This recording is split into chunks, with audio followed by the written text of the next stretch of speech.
Ever feel like you're choosing between a good night's sleep and, actually achieving your Yeah, goals? like you have to pick one or the other. Exactly. So this whole sleeper success thing really got me thinking, especially after diving into this piece. Sleeper success, the eternal struggle of a night owl. It's like everyone's always telling us early bird gets the worm and all that. Right. Like it's some kind of universal truth. Yeah. So we're going to unpack that a bit today and see what's what.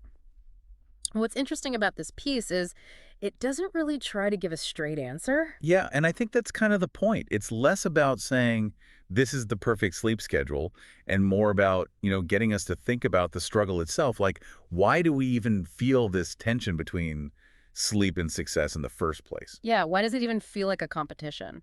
Exactly. And a lot of it seems to be tied to like societal expectations and how our days are structured, the whole 9 to 5 workday thing. Totally. Like if you're not up and at 'em by 7 a.m., you're lazy or something. Exactly.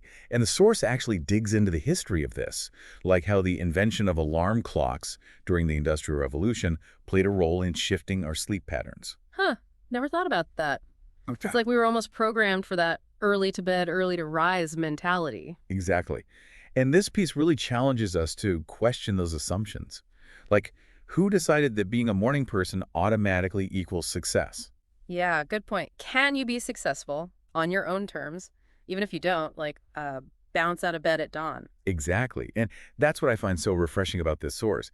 It's not about dictating the right way to sleep, but encouraging us to define what success actually means to us individually. Right, because success for me might look totally different than, the next person. Totally. Like maybe your peak productivity hours are from, say, 10 p.m. to 2 a.m. Does that make you any less successful than someone who gets their best work done before the sun rises? The source really makes you think about that. It does. It reminds me of this one time I tried to force myself onto the super early morning routine. Try and be one of those rise and grind people. Oh, yeah. How'd that go? It was a disaster. I mean, my cat was not having it. He was used to me being up late, so when I started getting up at like 5 a.m. to work out, He was like, excuse me, this is my time. totally. But seriously, it just made me realize how much pressure there is to conform to a certain schedule, even if it doesn't really work for us. Yeah, it's like this unspoken expectation that we should all function the same way. But the truth is, our bodies and minds are wired differently. Some of us are night owls, some are early birds, and some of us are somewhere in between. Right, right. And I think this ties back to what the source was saying about external factors shaping our definition of success. Like maybe we've internalized these societal expectations without even realizing it. Absolutely. It's like we've been conditioned to think that if we're not adhering to this rigid schedule, we're somehow failing. But the source challenges us to redefine what thriving looks like for us. I love that. So, okay, what does all this mean for our listeners, those night owls out there? Are we doomed to fail just because we're more productive at night? Not at all. This source isn't saying that you have to become a morning person to be successful.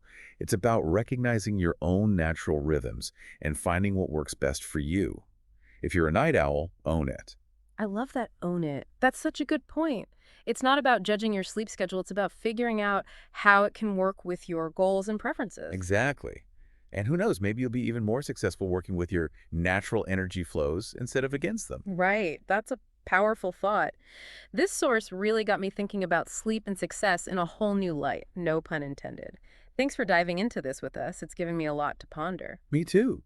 And for anyone listening, don't be afraid to experiment. Maybe you've always thought of yourself as a night owl, but an earlier schedule could work for you.